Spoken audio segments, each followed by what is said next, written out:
एक गांव में छोटू नाम का एक गरीब लड़का रहता था। छोटू अपनी माँ से हमेशा एक कैरम बोर्ड मांगता रहता था। माँ, मुझे एक कैरम दिला दो ना। बेटा, अब ये तुम्हारी कैरम खेलने की उम्र नहीं है। पड़ोस वाली निधि तो मेरे बराबर है और दिन भर अपने दोस्तों के साथ कैरम खेलती है। वो अमीर बाप की बेटी है।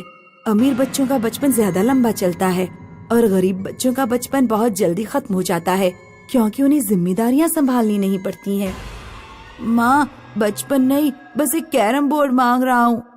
कह दिया ना, नहीं मिल सकता। छोटू निराश होकर निधि के घर गया। निधि, क्या मैं तुम्हारे साथ कैरम खेल सकता हूँ?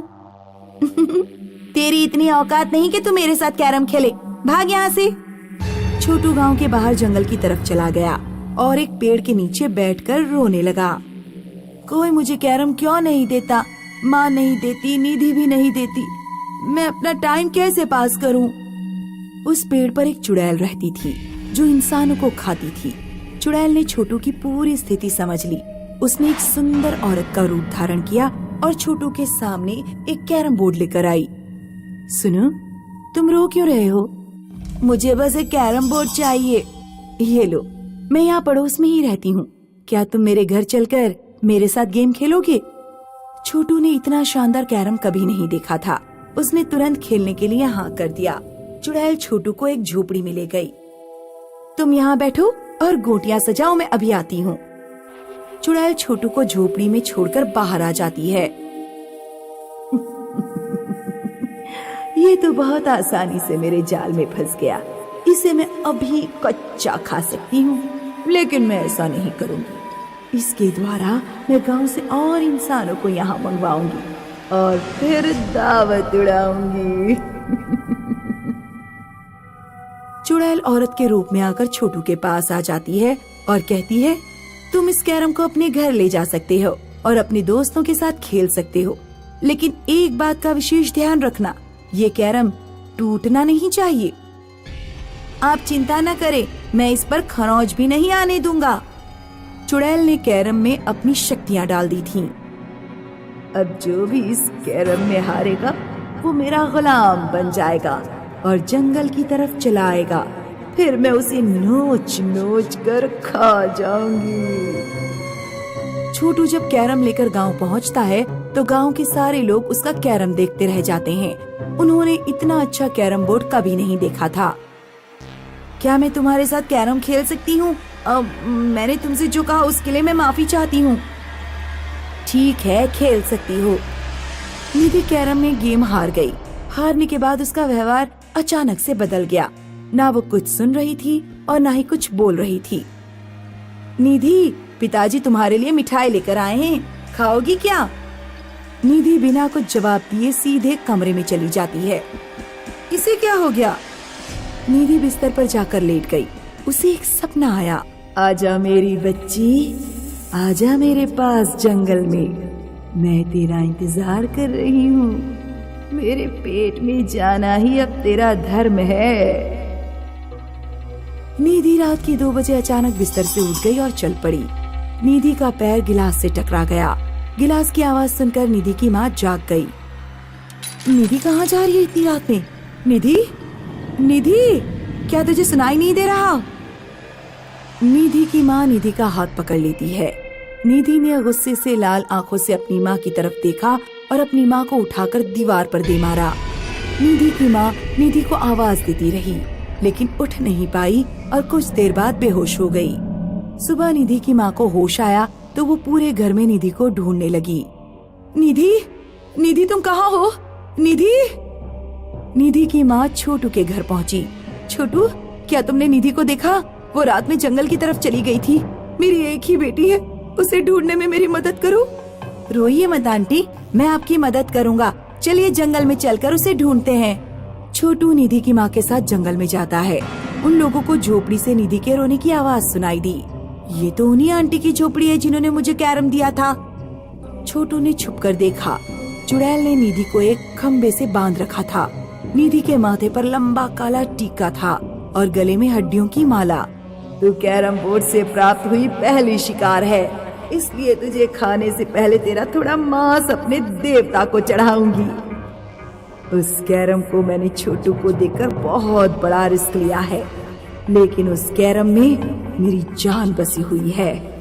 अगर वो कैरम टूट गया तो मैं जिंदा नहीं बच पाऊंगी। लेकिन उस बेवकूफ छोटू को इस बात का कुछ पता नहीं। अब तुझे मारने का वक्त आ गया है। छोटू समझ गया कि उसने जिस आंटी से कैरम लिया था वो आंटी चुड़ैल है। छोटू तुरंत अपने घर की तरफ भागा। छोटू, तुम कहाँ जा रहे हो? आप निधि का ध्यान रखिए, मैं कैरम बोर्ड तोड़ने जा रहा हूँ। चुड़ैल ने चाकू उठाया और निधि की गर्दन काटने के लिए खड़ी हुई। डर लग रहा है तुझे या नहीं? बकरे की बलि पीछे से देते हैं, इसलिए मैं तेरी गर्दन तेरे सामने नहीं, पीछे से ही काटूंगी। डर मत। चुड़ैल निधि की गर्दन काटने ही वाली थी कि तभी उधर घर पर छोटू ने कैरम बोर्ड तोड़ दिया। कैरम के टूटते ही चुड़ैल मर गई। मुन्ना राम सेठ हरबंस लाल की चक्की पर काम करता था। सेठ उसे गांव के अमीर घरों में गेहूं उठाने के लिए भेजता था। मुन्ना गेहूं लेकर आता, चक्की में पीसता, फिर आटा लोगों के घरों तक पहुंचाता। सेठ जी, आज 5 तारीख हो गई है, मेरी तनख्वाह दे दीजिए। काम धाम तो कुछ ठीक से करते नहीं हो, तनख्वाह तुम्हें हमेशा ध्यान रहती है। ये लो। ये क्या सेठ, मात्र 4,000? आपने तो कहा था कि इस महीने से आप मुझे 5,000 देंगे। तुम्हारे काम के हिसाब से 4,000 भी ज्यादा है। अब जाओ यहाँ से, मेरा टाइम मत खराब करो। मुन्ना जब घर पहुँचा तो उसकी बीवी उससे बोली, सेठ के यहाँ काम करने से बेहतर है कि आप खुद की चक्की खरीद लो और अपना धंधा शुरू करो। सेठ पैसे देने में बहुत कंजूसी करता है। लेकिन मैं चक्की कैसे खरीदूंगा? चक्की खरीदने के लिए भी तो पैसे चाहिए। आप मेरा मंगलसूत्र गिरवी रख दीजिए और चक्की खरीद लीजिए। मुन्ना अपनी पत्नी का मंगलसूत्र लेकर निकल गया। रात में वो चक्की लेकर लौट रहा था। मुन्ना बहुत खुश था क्योंकि चक्की उसे फ्री में मिल गई थी। आज तो मजा ही आ गया, मंगलसूत्र भी नहीं खोना पड़ा और चक्की भी मिल गई। मुन्ना को पेशाब लगी। उसने चक्की सड़क पर रख दी और झाड़ियों में पेशाब करने लगा। कौन है यहाँ पर? मुन्ना टॉर्च जलाता है। मुन्ना ने देखा कि उसकी टांगों के नीचे एक भूतनी लेटी हुई है। मुन्ना इतनी देर से भूतनी पर ही पेशाब कर रहा था। मुन्ना की सांसें रुक गई। वो चक्की उठाकर ऐसा भागा कि सीधे घर पर ही रुका। क्या हुआ? ऐसे भागे क्यों चले आ रहे हो? रास्ते में शायद कोई बुरी हवा मेरे पीछे लग गई थी। खैर वो छोड़ो, और एक खुशी की बात सुनो। दुकान के मालिक ने मुझे फ्री में चक्की दे दी। क्यों? कारण तो मुझे नहीं पता। दुकानदार ने मुझसे कहा कि वो बहुत दयालु आदमी है और गरीब लोगों की मदद करते हैं। पापा, आप चक्की ले आए? अरे बेटी, तुम नानी के घर से वापस कब आ गई? हाँ पापा, अब मैं चक्की चलाने में आपकी मदद करूंगी। रात में जो मुन्ना का परिवार सो रहा था तो अचानक सोनम को चक्की की चलने की आवाज आई। मम्मी पापा जब यहाँ सो रही हैं तो कमरे में चक्की कौन चला रहा है? सोनम कमरे में देखने जाती है।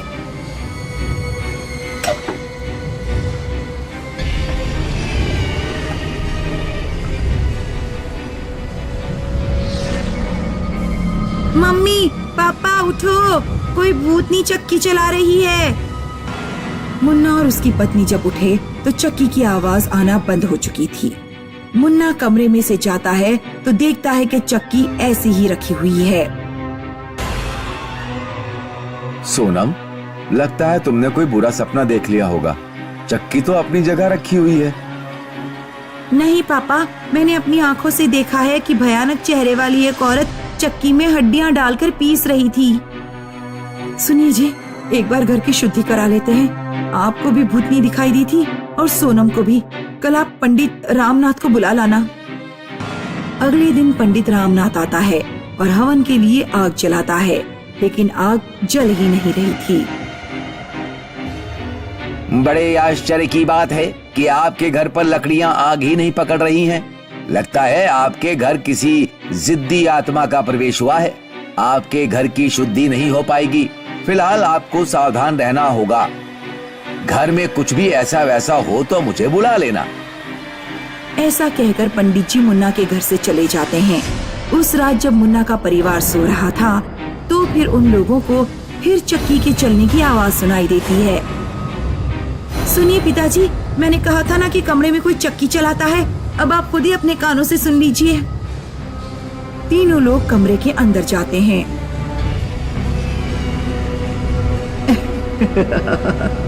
आ जाओ, तुम तीनों को मैं इसी में कीस देती हूँ।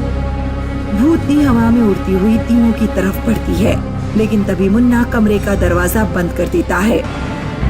अंदर से भयानक आवाज आती है, कब तक बचोगे मुझसे?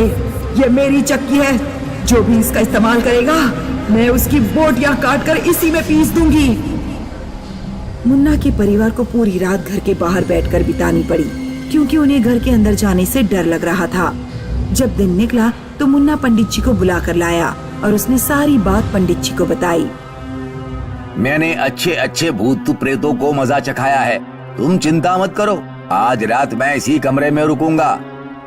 पंडित ने कमरा बंद कर लिया और रात में उसी कमरे में रुका जिसमें चक्की रखी हुई थी। करीब आधी रात को कमरे से भयानक आवाजें आना शुरू हो गई। मुन्ना दरवाजा खटखटाता है। पंडित जी, क्या हो रहा है? क्या हो रहा है अंदर? पंडित जी, दरवाजा खोलिए। मुन्ना सारी रात दरवाजा पीटता रहा, लेकिन दरवाजा खुला ही नहीं। आखिरकार मुन्ना ने गांव के कुछ लोगों को बुलाया और दरवाजा तोड़ दिया। पंडित का केवल धड़ चक्की के पास पड़ा हुआ था और सिर का कुछ भी पता नहीं चला। पंडित का लड़का राहुल भी मुन्ना के घर पहुंचा। पिताजी, जिसने भी आपको मारा है उसे मैं जिंदा नहीं छोड़ूंगा। राहुल मुन्ना के घर बहुत बड़ा यज्ञ करता है। तब वो चुड़ैल वहाँ प्रकट होती है। कौन है तू? इस चक्की से तेरा क्या लेना देना है? और तूने मेरे पिताजी को क्यों मारा? 25 साल पहले की बात है। मेरे पिता चक्की चलाया करते थे। मैं उस समय बहुत छोटी थी। व्यापारी दीनदयाल, जिसने ये चक्की मुन्ना को दी है, और तेरे पिता पंडित रामनाथ ने मेरी माँ से छेड़खानी की थी। मेरी माँ ने दोनों को थप्पड़ लगा दिया। दीनदयाल और रामनाथ ने थप्पड़ का बदला लेने के लिए मेरे पूरे परिवार को मरवा दिया। आज अगर मैं जिंदा होती तो तेरे ही बराबर होती। मैं अपने पिताजी की तरफ से माफी मांगता हूँ और हम सब गांव वाले व्यापारी दीनदयाल को भी सजा दिलाएंगे, लेकिन तुम इस गांव से चली जाओ। पहले दीनदयाल को भी सजा दो। जब तक दीनदयाल को सजा नहीं मिलेगी मैं गांव से नहीं जाऊंगी। गांव के लोगों को दीनदयाल को फांसी पर चढ़वाना पड़ता है। तब चुड़ैल गांव छोड़कर चली जाती है।